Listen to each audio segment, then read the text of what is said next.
Selamat datang di channel kesehatan. Kali ini kita akan membahas tentang perbandingan penyakit untuk dua diagnosa seperti di bawah. Influenza. 1. Pengertian, definisi.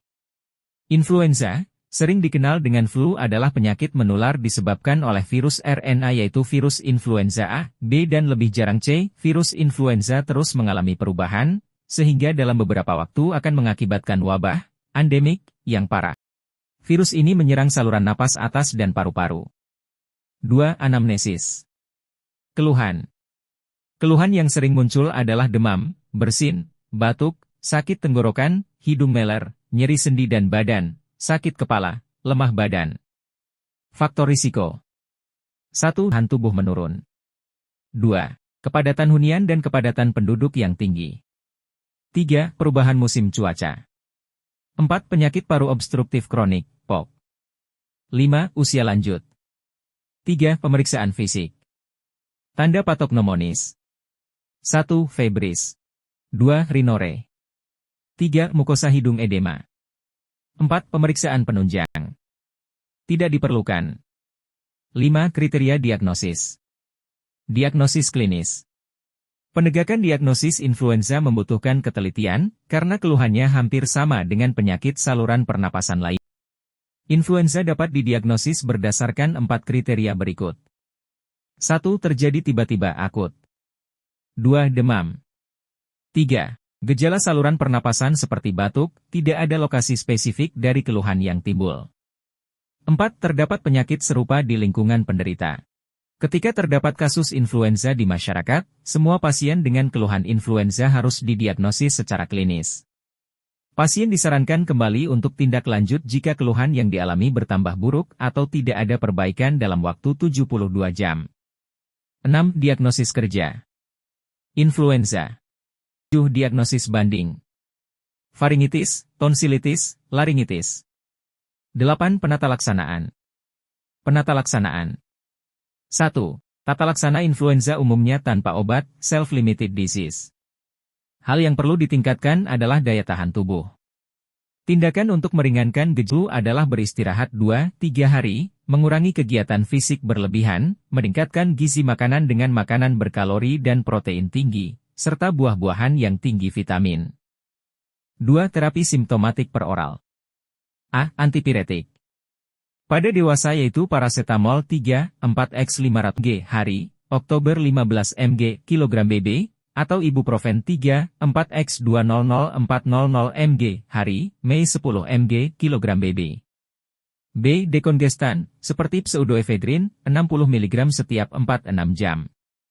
C. Antihistamin, seperti klorfeniramin 6 mg sebanyak 3-4 kali hari, atau difenhidramin, 25 hingga 50 mg setiap 4-6 jam, atau loratadin atau cetirizine 10 mg dosis tunggal, pada anak loratadin 0,5 mg kg BB dan cetirizine 0,3 mg kg BB. D. Dapat pula diberikan antif atau ekspektoran bila disertai batuk. 9. Edukasi. 1. Edukasi. A. Edukasi terutama ditujukan untuk individu dan lingkungannya. Penyebaran penyakit ini melalui udara sehingga lingkungan rumah harus memenuhi persyaratan rumah sehat terutama ukuran jendela untuk pencahayaan dan ventilator kepadatan hunian. Untuk mencegah penyebaran terhadap orang-orang terdekat perlu diberikan juga edukasi untuk memutuskan mata rantai penularan seperti etika batuk dan pemakaian masker. B. Selain edukasi untuk individu, edukasi terhadap keluarga dan orang-orang terdekat juga penting seperti peningkatan higiene dan sanitasi lingkungan. 2. Pencegahan. A. Imunisasi influenza, terutama bagi orang-orang risiko tinggi. B. Harus diwaspadai pasien yang baru kembali dari daerah terjangkit epidemi influenza. 10. Kriteria rujukan. Bila didapatkan tanda-tanda pneumonia, panas tidak turun 5 hari disertai batuk purul sesak napas. 11. Prognosis. Prognosis pada umumnya bonam. 12. Referensi. Keputusan Menteri Kesehatan Republik Indonesia Nomor HK-02-02 Menkes 514/2015 tentang panduan praktik klinis bagi dokter di fasilitas pelayanan kesehatan tingkat pertama. Pneumonia pada pasien anak. 1. Pengertian, definisi. Pneumonia adalah peradangan inflamasi parenkim paru, distal dari bronkiolus terminalis yang mencakup bronkiolus respiratorius dan alveoli, serta menimbulkan konsolidasi jaringan paru dan gangguan pertukaran gas setempat.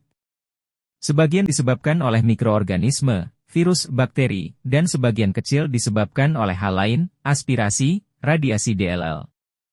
2. Anamnesis. Sebagian besar gambaran klinis pneumonia pada anak berkisar antara ringan hingga sedang, sehingga dapat berobat jalan saja. Hanya sebagian kecil yang mengancam kehidupan, dan mungkin terdapat komplikasi sehingga memerlukan perawatan di rumah sakit.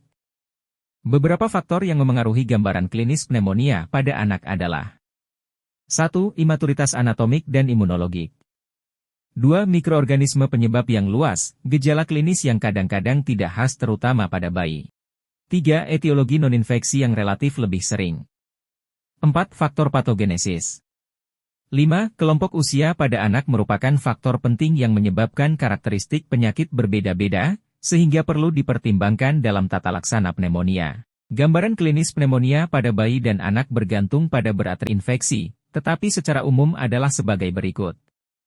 1. Gejala infeksi umum, yaitu demam, sakit kepala, gelisah, malaise, penurunan nafsu makan, keluhan gastrointestinal seperti mual, muntah atau diare, kadang-kadang ditemukan gejala infeksi ekstrapulmoner. 2. Gangguan respiratori, yaitu batuk, sesak napas, retraksi dada, takipnea, napas cuping hidung, air hanggar, merintih, dan sianosis. 3. Pemeriksaan fisik. Pada pemeriksaan fisik dapat ditemukan tanda klinis seperti pekak perkusi, suara napas melemah, dan ronki. Akan tetapi pada neonatus dan bayi kecil, gejala dan tanda pneumonia lebih beragam dan tidak selalu jelas terlihat. Pada perkusi dan auskultasi pada umumnya tidak ditemukan kelainan. 4. Pemeriksaan penunjang. Pemeriksaan leukosit, 5. Kriteria diagnosis. Klasifikasi pneumonia berdasarkan pedoman WHO adalah 1. Bayi dan anak berusia 2 bulan 5 tahun.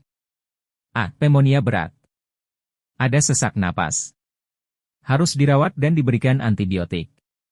B. Pneumonia. Tidak ada sesak napas. Ada napas cepat dengan laju napas, 50x menit untuk usia 2 bulan 1 tahun, 40x menit untuk anak 1-5 tahun. Tidak perlu dirawat, diberikan antibiotik oral. C. Bukan pneumonia. Tidak ada napas cepat dan sesak napas. Tidak perlu dirawat dan tidak perlu antibiotik, hanya diberikan pengobatan simptomatis seperti penurun panas. 2. Bayi berusia di bawah 2 bulan. A. Pneumonia. Ada napas cepat, 60x menit, atau sesak napas. Harus dirawat dan diberikan antibiotik. B. Bukan pneumonia. Tidak ada napas cepat atau sesak napas. Tidak perlu dirawat, cukup diberikan pengobatan sitis. 6. Diagnosis kerja. Pneumonia, bronkopneumonia. 7. Diagnosis banding. Bronchiolitis, TB paru. 8. Penata laksanaan. Sebagian besar pneumonia pada anak tidak perlu dirawat inap. Indikasi perawatan terutama berdasarkan banyak penyakit, misalnya toksis, distres pernapasan, tidak mau makan, minum, atau ada penyakit dasar yang lain, komplikasi, dan terutama mempertimbangkan usia pasien. Neonatus dan bayi kecil dengan kemungkinan klinis pneumonia harus dirawat inap. Pneumonia rawat jalan. Pada pneumonia ringan rawat jalan dapat dengan antibiotik lini pertama secara oral, misalnya amoksisilin atau cotrimoxazole. Pada pneumonia ringan berobat jalan, dapat diberikan antibiotik tunggal oral dengan efektivitas yang mencapai 90%. Penelitian multisenter di Pakistan menemukan bahwa pada pneumonia rawat jalan, pemberian amoksisilin dan cotrimoxazole 2 kali sehari mempunyai efektivitas yang sama. Dosis amoksisilin yang diberikan adalah 25 mg kg BB, sedangkan cotrimoxazole adalah 4 mg kg BB TMP 20 mg kg BB sulfametoxazole. 9. Edukasi. Pencegahan. 1. Pemberian imunisasi pemberian vitamin A2. Menghindari faktor paparan asap rokok dan polusi udara. 3. Membiasakan cuci tangan.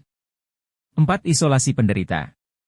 5. Menghindarkan bayi, anak kecil dari tempat keramaian umum. 6. Pemberian ASI. 7. Kan bayi, anak kecil dari kontak dengan penderita ISPA. 10. Kriteria rujukan. 1. Pneumonia berat. 2. Pneumonia rawat inap. 11. Prognosis. Prognosis tergantung pada beratnya penyakit dan ketepatan penanganan. 12. Referensi. Keputusan Menteri Kesehatan Republik Indonesia Nomor HK-02-02 Menkes 514/2015 tentang panduan praktik klinis bagi dokter di fasilitas pelayanan kesehatan tingkat pertama.